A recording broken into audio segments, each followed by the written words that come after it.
So the name, even a common name, I've seen spelled dozens and dozens of different ways. And that's just life. You have to kind of learn to deal with that. When Tracy talked about Googling names and looking up names and searching for them on Ancestry or Family Search, I always use wildcards. I use an asterisk instead of the vowels. The only vowel I usually put is IAN or YAN at the end of the name. But if you're looking for Anushian, I never put anything. I put AN and then I put asterisk Shian, because the U sound can be spelled a number of different ways. So it's very important to use wildcards when you can. And every search vehicle treats wildcards differently.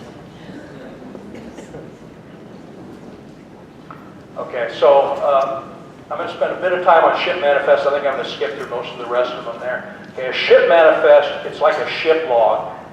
When a shipping company, let's say somebody that runs a bunch of lines out of the Atlantic coast of France, like Le Havre, Cherbourg, Boulogne, if they wanted to send 1,000 passengers to the United States, Ellis Island, the United States Immigration Service required the shipping company to create a form of its passengers before they even left the port in Europe. Okay, so the ship manifests were not created by the Ellis Island employees. Let me say that again. They were not created by the Ellis Island employees. They were created by the shipping company itself. Okay, so when everybody boarded the ship, their names and information were already on that ship log before they ever set sail across the Atlantic. Okay, and there's a lot of really good information, but the information that's on the ship manifest depends on the time frame. 1907 was a key date, and that's when they went to 2 pages, and that's the first time they asked who is the nearest relative in the country you're coming from. Okay, before that, they didn't ask that question. There's a lot of other information that started in 1907 was a really complete form. They first started asking birth date in late 1906, okay? So be aware that if you get before 1906, there's going to be a lot less information. The United States was much more particular about about asking for a lot more details. Canadians, unfortunately, their ship lists are pretty much your name, marital status, age, and where you're in the city you're going to. They didn't even ask who you were going to join. So, it's kind of frustrating for me when I'm looking at ship manifests coming into Halifax or Quebec or Montreal. They just don't have anywhere near as much information as the U.S. records. Okay, so I don't want to be on my soapbox for too much longer, but I hear a lot of people saying, the immigration official at Ellis Island changed my ancestor's name. That happened very, very rarely. The reason for that is the names on the ship manifest were not created by Ellis Island. The only place I've ever seen the names actually changed are in the lower right-hand corner, where somebody takes a name that was mangled back by the shipping company and corrects it to a more light, more reasonable IBM name like Travagin. And sometimes the first names were corrected as well, but that happens not too often. But that writing in the lower right-hand corner where they overwrote the information that was written originally, that happened at Ellis Island. But all of that information was gathered by the shipping company's clerks, and the way I'm pretty sure that they gathered that information is people didn't stand on the ship and buy a ticket and then jump on the ship like you would do getting on a bus. They did it kind of like we do with airlines today, where they bought it ahead of time through a travel agent. And I found a lot of information from travel agents in Marseille, France, where people bought tickets and then they took a train up to Le Havre and then went across the Atlantic. So people bought tickets ahead of time, at least starting in 1900 or so. They bought tickets ahead of time, put them in, filled out some form that the travel agent forwarded to the shipping company. The shipping clerk would take the information off these forms and transcribe it to these logs that you see. Okay, and on the log, there's 2 things that identify the individual. You see this number here, that's called a group number or page number, and then starting in about 1900, every page had 30 individuals listed on it. So you had the group number or page number, and then you had what line you were on there, and a family might occupy lines 25 through 30. The people, when they got on the ships, they were given a card that hangs around their neck that has the group number and the line number on that page or group, okay, and then that's what they had to carry around with them. If anybody, how many people have been to Ellis Island and gone through the museum? Okay, if you look at some of the photographs that are on the wall, you will see people with those tags hanging around their neck, saying, I'm group 63, line 25. And when that person got to Ellis Island, then they would get into these big long lines, big long queues, and walk up to the desk where the immigration agents had these logs. Okay, where did the logs come from? If you look right up here, it says all aliens whatsoever must be fully listed, and then look at the second line. Must upon arrival deliver that thereof to the immigration officer. So the ship surgeon, I think, typically is the one that had this list, and he would hand it to an immigration agent, and then they would use that to process these people with the name tag. So somebody walks up with the name tag saying, I'm group 63, line 25, they would go through there, and then they would start asking the person questions and processing it. But that page was filled out ahead of time, long before they even set sail across the Atlantic. Now what you'll see on that page, through years later, when somebody applies for naturalization 15 years later, to prove that they actually came when they said they did, they would whoever, somebody in Granite City or Detroit would contact the U.S. Immigration Service and say, is there a record for this individual? And then you'll see a lot of little handwritten notations on the ship logs that were put in there many, many years later. Some of those are useful for finding other information. But anyway, I'll get off my soapbox, but that's a myth. One other thing to be aware of. 5 more minutes. I don't. We'll have to shut the demo down a little bit. Yeah. He's a tough character. Okay. You'll see a thing called class of service. When somebody bought a ticket to get on a ship, they had first class, second class, third class. First class was called saloon or first cabin. Then they had second cabin, and then steerage was all the all the masters who couldn't afford to buy a bigger ticket. And steerage literally was down in the lower part of the ship where the steerage was, where they steered the ship from. And I found this neat little chart from a ship from 1896 that showed they had different compartments. They had the families living in one compartment, they had the single women in another compartment, and then they had the single men in a third compartment, which I thought was kind of interesting. They really did segregate it. Okay, so I'll go through these very, very quickly, George. So then I started pulling together these other sources and putting spreadsheets for these sources, which eventually became database tables, and linked them back to the ship manifest. So censuses, the neat thing about censuses is it shows family groupings. I look at 1910 census from Fresno, and I've got all the 1910 census from Fresno County, California, which includes all the little farming towns. Those are all complete and online. It'll show a group of, these people lived in these, not just nuclear families, but these extended families where the grandmas and the aunts and the cousins, they all live together. And for the first time, I can actually see these family groupings. And then what I've done is I've taken every single line off these censuses and tried to find those individuals in the ship manifest and link them together. Okay. Military records. There's World War I, World War II draft registrations for the U.S. There's these things called attestation papers for Canada for World War I.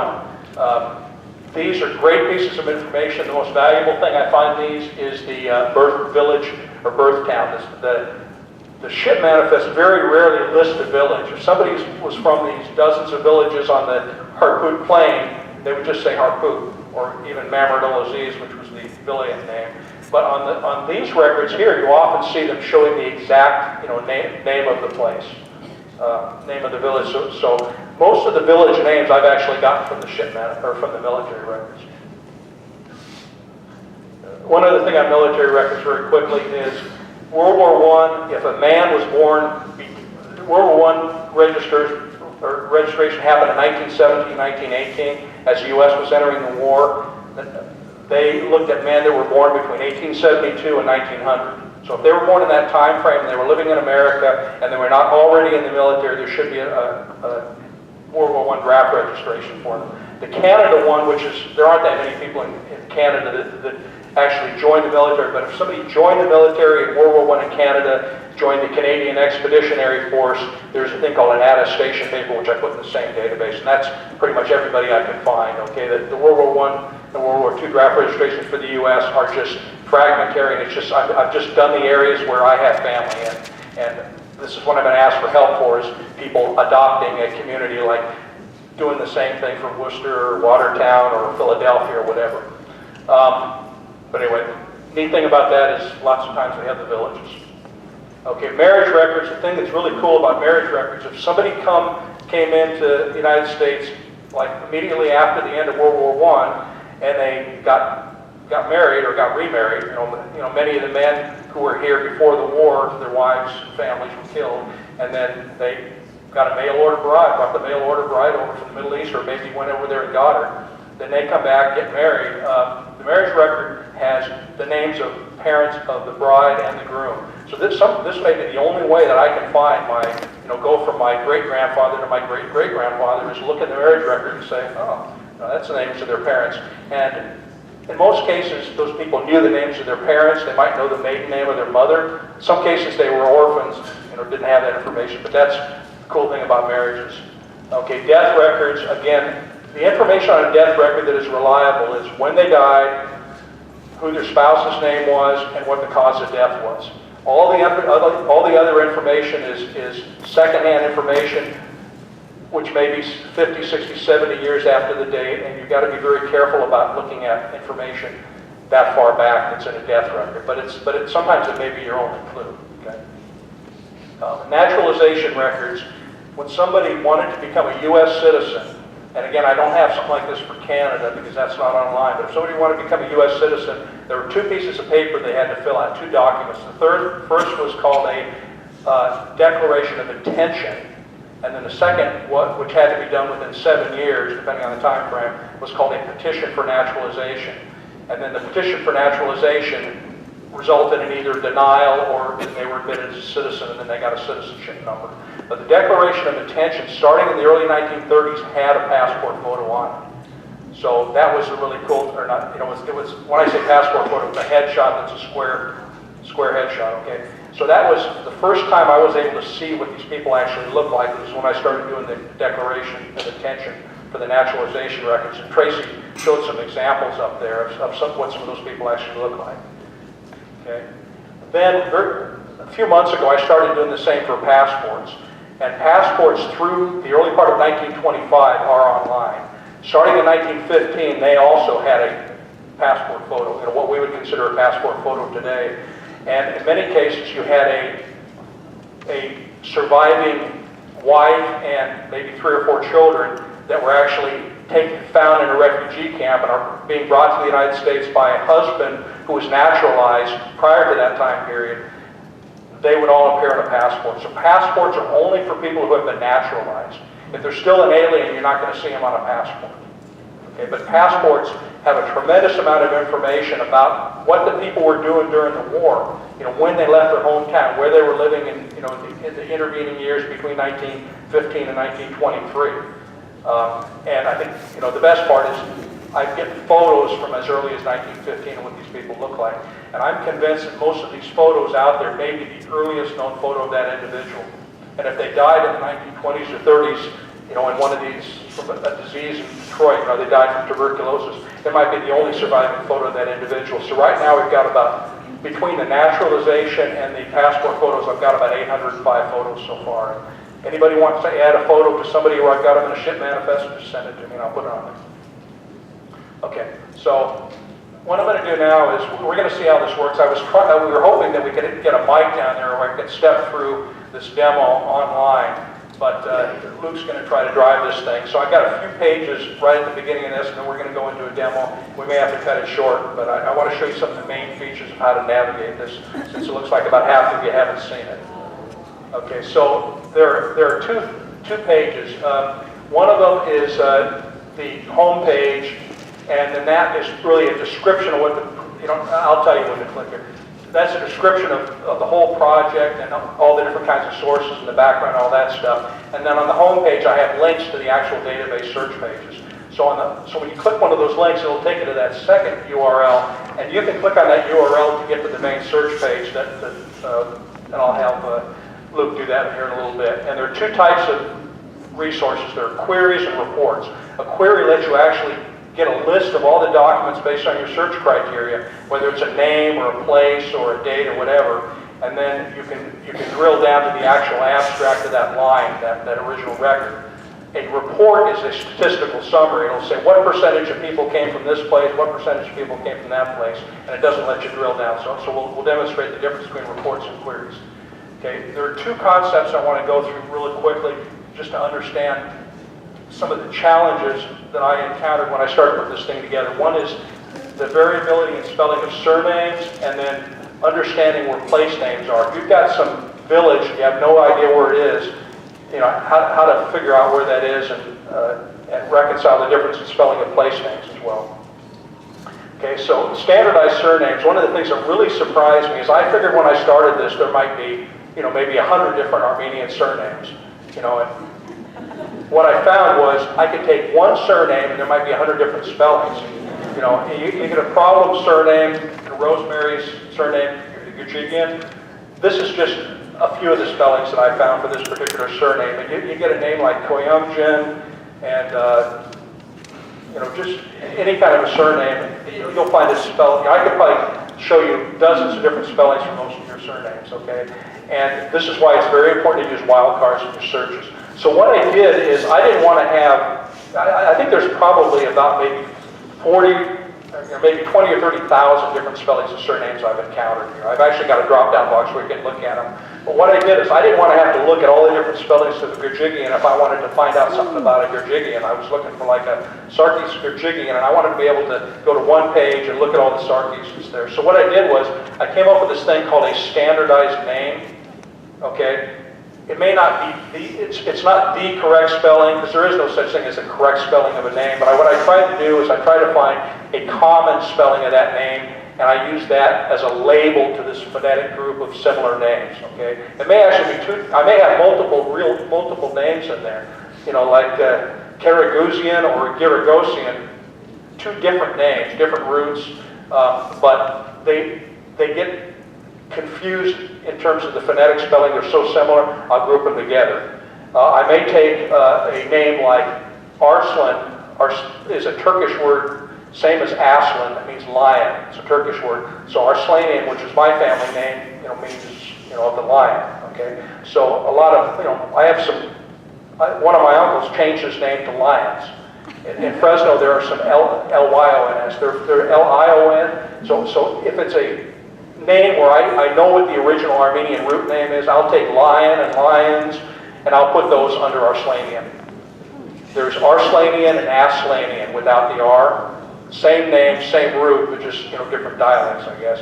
So since my name's Arslanian, I took all the Aslanians and put them under Arslanian. So I apologize if there's any Aslanians in here. Okay. So anyway, so when you see this name, I don't want to get an argument to say that's not the way you spell the name. It's just a label that I give to a group of phonetically similar names, okay? And if I run into a whole bunch of people with another name in the original records, I might change that standardized name to something else. So anyway, that's one thing, standardized name.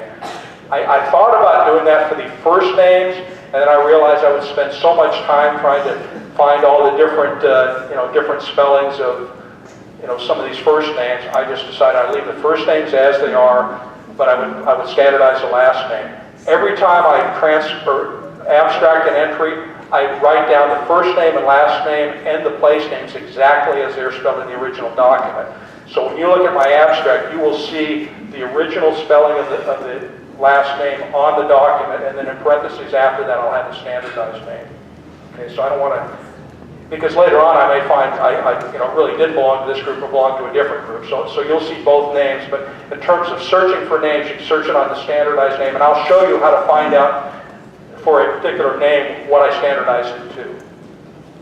Okay, the second thing, and I know that Vahe is probably going to talk a lot more about this, is you need to have some understanding of the geography and the administrative organization of the places in the old country, whether it's Russia or Turkey or you know even the U.S. or Canada, to be able to find some of this stuff.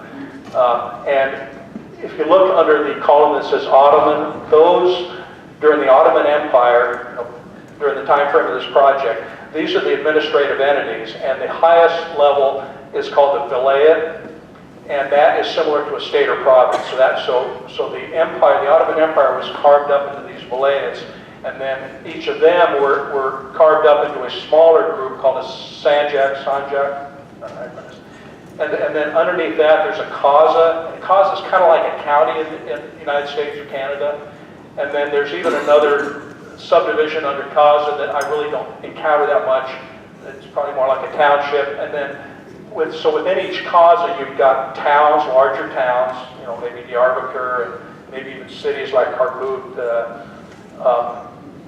And then you've got a whole bunch of these little tiny villages out, you know, on the outskirts of these towns. Okay, so you've got all these different entities there. So how do we show them? So what I decided to do was use 4 different entities: the town or village, the CASA, the vilayet, and then the country.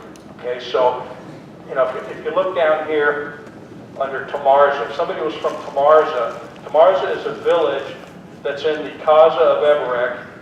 Eberek is a CASA that's in the vilayet of Ankara, that's in the country of Turkey. So this is how you'll see them displayed. So you can kind of drill down through the hierarchy.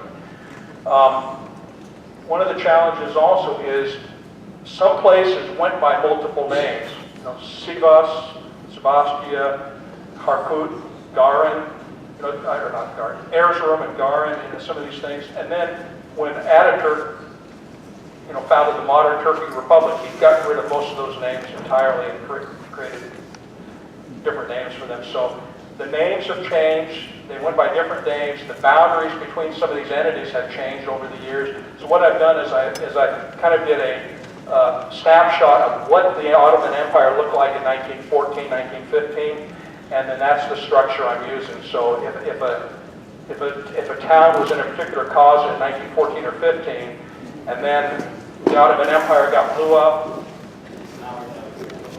No, we're starting. This is fine. If it got blown up, then I'm still going to show it as it was in 1950. So just a couple charts. You know, this one, these 2 charts show how the different villages were carved up. Okay, now we're going to do the demo. So once you click on that link, it should take you to the search page. All right, so on the search page, what we've got is, you'll see at the top, there are 5 photographs that will show up on the top. That's actually my grandfather on the far right.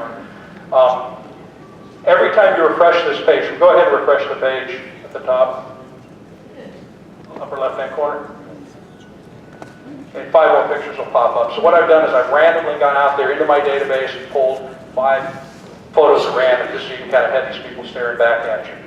Okay, now scroll down a little bit, and you'll see that I have these yellow headings at the top of each of these different sections. Those headings are the different primary sources.